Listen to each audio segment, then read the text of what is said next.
Hello दोस्तों, कैसे हैं आप सभी लोग। आई होप आप सभी बहुत बढ़िया होंगे। मैं के आर सैनी के आर एजुकेशन पे आप सभी का स्वागत करता हूं। दोस्तों, आखिरकार इंतज़ार आपका जो है ख़त्म होने जा रहा है। आरपीएफ की नई भर्ती 2023 में देखने को मिल रही है और दोस्तों पूरे 10 से 15 हज़ार के करीब आपको पद इसमें देखने को मिलेंगे। आरपीएफ, एसआई और कांस्टेबल दोनों की ही वैकेंसी है।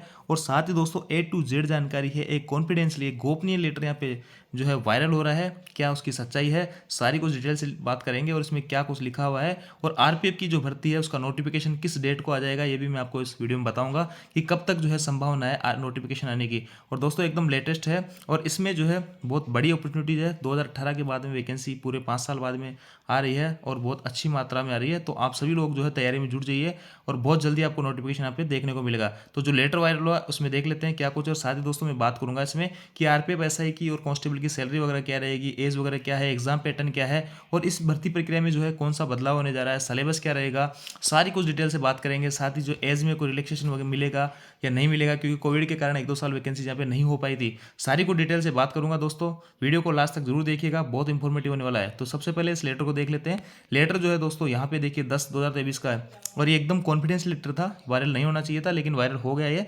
और 10 मतलब अक्टूबर 2023 का है, ऑर्डर है। और यहाँ देखिए constitution of committee regarding notification in directive 43।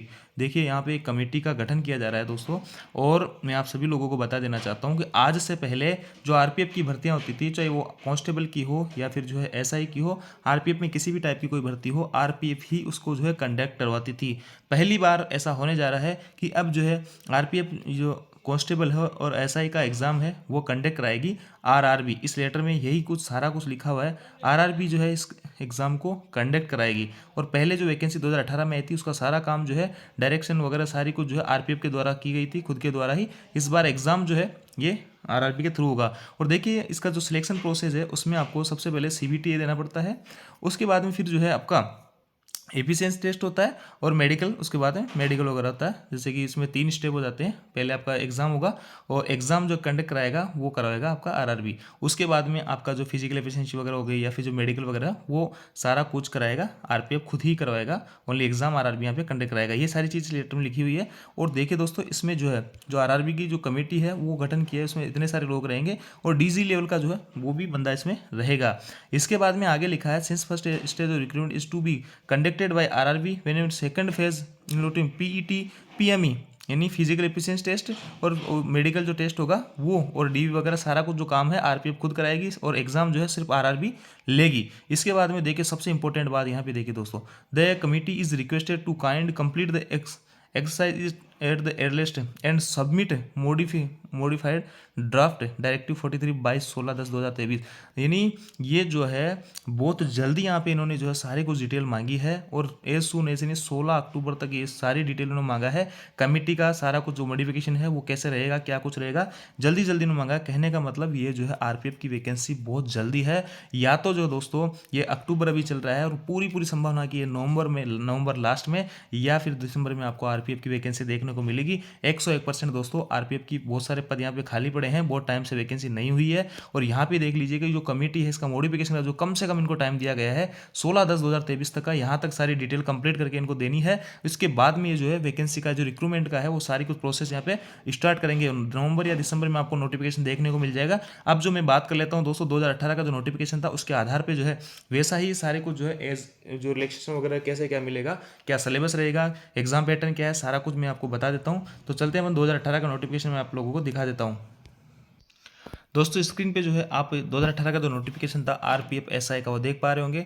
और इसमें देखिए ये जो है लेवल 6 की पोस्ट है और 35,400 आपका बेसिक रहेगा। कहने का मतलब 35,400 बेसिक रहेगा। इसके ऊपर सारे कुछ अलाउंसेस लगेंगे जो कि लगभग 50% के करीब जो है डीए होने जा रहा है। तो ये सारी चीज़ें इस पर लगने के बाद में आपका जो है अप्रोक्स में सैलरी अगर मान के चलूँ तो 55 से 60 हज़ार रुपये आपको इन हैंड सैलरी यहाँ पे मिलने वाली है आरपीएफ एसआई को। बहुत अच्छी नौकरी दोस्तों। और ये देखिए 2018 की सारी कुछ डिटेल वहाँ पर दी गई है। और अब जो है अपने से बात कर लेते हैं एज का क्राइटेरिया क्या रहेगा और सारी कुछ डिटेल जो है इस नोटिफिकेशन के आधार पे आपके आगे रहने वाली है। देखिए एज जो है इन्होंने यहाँ पे बताया है कि ये जो यहाँ पे डेट दे रखी है 1/7/2018, तो वो जो अब नोटिफिकेशन आएगा उसके हिसाब से ये डेट देंगे कि इस डेट तक आपकी उम्र इतनी हो जानी चाहिए था। तो यहाँ पे देखिए 20 से 25 साल के बीच में आपकी उम्र यहाँ पे मांगी गई है। और भी जो है किन किन को रिलैक्सेशन मिलेगा वो भी अपन देख लेते हैं। तो इसको थोड़ा सा स्क्रॉल करते हैं अपन। तो यहाँ पेज नंबर ये देखिए, ये आपका फिजिकल मेजरमेंट है।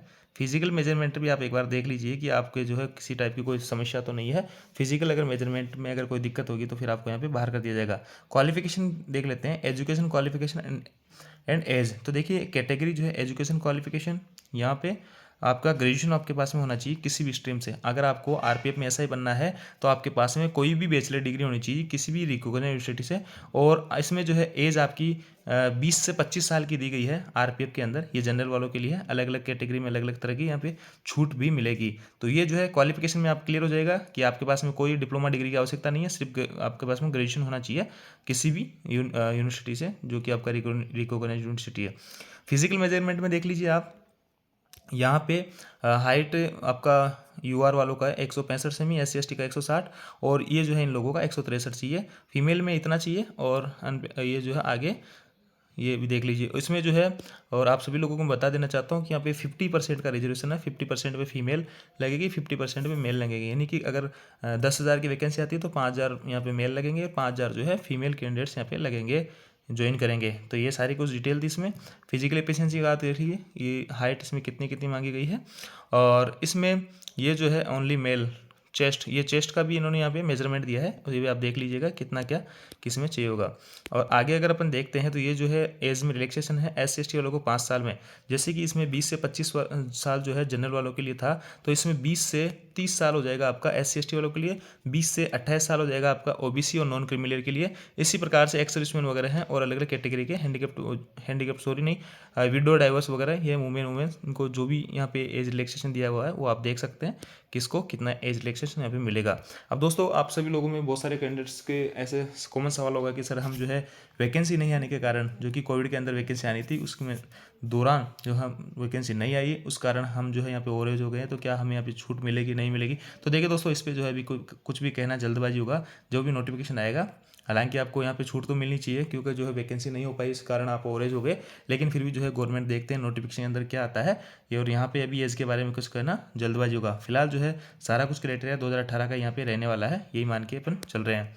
इसके बाद में दोस्तों ये सारा कुछ हो गया SC ST वालों के, OBC वालों के एज का मैंने आपको बता ही दिया है। और अब जो है अपन देख लेते हैं फीस। यहाँ पे देख लीजिए फीस जो लगेगा आपका 500 रुपये लगेगा इन लोगों का। और SC ST ex serviceman, female minor, economically EBC वाले, इनको सबको जो है 250 रुपये लगेगा। बाकी जनरल वाले हैं और इनका जो है 500 रुपये यहाँ पे रहेगा। और 400 रुपये जो बता रहा है shall be refunded duly deducted bank charges on appearing in CBT exam. 400 रुपये अगर आप एग्जाम क्वालिफाई नहीं कर पाओगे तो रिफंड आपको यहाँ पे कर दिया जाएगा। ये सारी कुछ चीज़ें लिखी हुई है। 500-250 आपका यहाँ पे चार्ज रहने वाला है। इसके बाद में दोस्तों ये आपका रिजर्वेशन जो है अलग अलग, अगर आप SC ST OBC में हो तो आपका जो भी रिजर्वेशन बनता है और आपके पास में डॉक्यूमेंट्स वगैरह सारे कुछ रेडी है तो आपको रजिस्ट्रेशन का फायदा यहाँ पे मिल जाएगा। इसके बाद में दोस्तों सिलेक्शन प्रोसेस में मैंने आपको बताया था 3 प्रोसेस होती है। पहला CBT computer based test exam होगा, इसमें आप और 2 एग्जाम नहीं होंगे, ओनली सिंगल एग्जाम होगा, मेंस वगैरह नहीं होता है। उसके बाद में फिर फिजिकल एफिशिएंसी टेस्ट होता है, PET जिसको अपन फिजिकल मेजरमेंट वगैरह टेस्ट भी बोल देते हैं। और उसके बाद में डॉक्यूमेंट्स वेरिफिकेशन होता है, और डॉक्यूमेंट्स वेरिफिकेशन और मेडिकल वगैरह वो प्रोसेस यहाँ पे होती है। तो ये 3-4 प्रोसेस में हो जाती है। इसके बाद में आपका फाइनल सिलेक्शन यहाँ पे हो जाता है। CBT के अंदर जो है आपका जो कंप्यूटर बेस्ड टेस्ट एग्जाम होता है उसमें 10 गुना कैंडिडेट्स को जो है यहाँ पे पास किया जाता है। उसके बाद में फिर जो है वो मेडिकल वगैरह या PET वगैरह में बाहर होते रहते हैं जो फिट नहीं पाए जाते हैं, और उसके बाद में फाइनल मेरिट यहाँ पे बनती है। देखिए एग्जाम का जो टाइम रहेगा, टोटल ड्यूरेशन जो 90 मिनट का रहेगा, नंबर ऑफ क्वेश्चन 120 क्वेश्चन करने हैं आपको 90 मिनट में, यानी पर क्वेश्चन जो है आपको 1 मिनट से भी कम समय यहाँ पे मिलेगा। जनरल अवेयरनेस के जो है आपके जो 120 क्वेश्चन आएंगे उसमें 50 क्वेश्चन तो जनरल अवेयरनेस के आएंगे दोस्तों, GS के, और उसके बाद में 35 मार्क्स के जो अर्थमेटिक्स मैथ आएगी, और बाकी 35 जो है रीजनिंग आएगी। बहुत इजी पेपर आता है दोस्तों, बहुत हार्ड पेपर नहीं आता है। देखिए 35 और 35 70 इनमें से तो आप बहुत अच्छा खासा स्कोर कर सकते हो। मैथ रीजनिंग बहुत ईजी आती है, इसमें से आप 65 और 70 में 70 भी ला सकते हो। और GK में GS में थोड़ी सी अगर मेहनत कर लोगे तो आपका सिलेक्शन RPF में होने के पूरे चांसेस है दोस्तों। इसके बाद में ये फिजिकल एफिशिएंसी, ये जो रनिंग वगैरह है उसमें देख लीजिए सब इंस्पेक्टर के लिए 1600 मीटर आपको 6 मिनट 30 सेकंड दौड़ना है, और इसमें लॉन्ग जंप 12 फीट है और हाई जंप जो है 3 फीट 9 इंच है। सब इंस्पेक्टर फीमेल जो रहेगी उसके लिए 4 मिनट रहेगी 800 मीटर की, और लॉन्ग जंप 9 फीट रहेगी और हाई जंप 3 फीट रहेगी। ये जो है इनका यहाँ पे पीईटी के अंदर ये रहने वाला फिजिकल वो एफिशिएंसी टेस्ट में। इसके बाद में दोस्तों डॉक्यूमेंट वेरिफिकेशन होगा, मेडिकल वगैरह होगा, जो भी इसका स्टैंडर्ड वगैरह उस हिसाब से आपका फाइनल सिलेक्शन यहाँ पे हो जाएगा। तो ये सारी कुछ अपडेट आरपीएफ एसआई की थी। अब मैं आपको बताने जा रहा हूँ आरपीएफ कांस्टेबल में क्या कुछ रहता है। तो चलिए आरपीएफ कांस्टेबल का अपन जो है नोटिफिकेशन देख लेते हैं। स्क्रीन पे दोस्तों आपको आरपीएफ कांस्टेबल का नोटिफिकेशन दिख रहा होगा 2018 का। ये जो है लेवल 3 की पोस्ट है और 21,700 बेसिक रहता है। 35,000 के करीब जो है अगर आप कांस्टेबल बनते हो तो 35,000 के करीब आपकी इनिशियल सैलरी यहाँ पे इंडियन सैलरी यहाँ पे बन जाएगी। तो अब आगे देखते हैं एज वगैरह इसमें क्या कुछ दे रखा है। तो एज रिलैक्सेशन वगैरह सारा कुछ देखेंगे। एज में वही है, इसमें 18 से 25 मांगा गया है, उसमें 20 से 25 मांगा गया था। और सभी जो अलग अलग कैटेगरी के हैं, ओबीसी है, SC ST है, उनको उस हिसाब से यहाँ पे छूट मिल जाएगी। एक्स सर्विसमैन है, फीमेल है, उस हिसाब से इनको यहाँ पे छूट मिल जाएगी। और ये देखिए एज जो है 18 से 25 रहेगी। और ये आपका जो है फिजिकल मेजरमेंट जो रहेगा, हाइट आपकी ये मांगी जाएगी 165, 60, 63 और 157, 52 और 55। ये आपका जो है चेस्ट रहेगा। फीमेल के लिए एलिजिबल नहीं होगा, फीमेल के लिए कोई चेस्ट का मेजरमेंट नहीं होने वाला है, ओनली मैन के लिए। इसके बाद में आपका जो जितनी यहाँ पे छूट दी जाएगी एज में, ओबीसी SC ST वालों को 5 साल की, यानी ये जो लोग हैं 18 से 30 साल तक कर सकते हैं। SC ST ओबीसी वाला 18 से 28 तक कर सकता है। उस हिसाब से फीमेल वगैरह है या फिर जो एक्स सर्विसमैन है और भी कोई विडो डाइवर्स है, उनको अलग अलग तरह की यहाँ पे छूट दी गई है, वो सब देख सकते हैं। इसके बाद में दोस्तों ये है आपकी एज। ये तो आपके डेट के, ये जो डेट है, ये डेट ये डिसाइड होगी आपका नोटिफिकेशन जब आ जाएगा नवंबर दिसंबर में, उसके आधार पर डिसाइड होगी कब तक आपकी एज कितनी होनी चाहिए।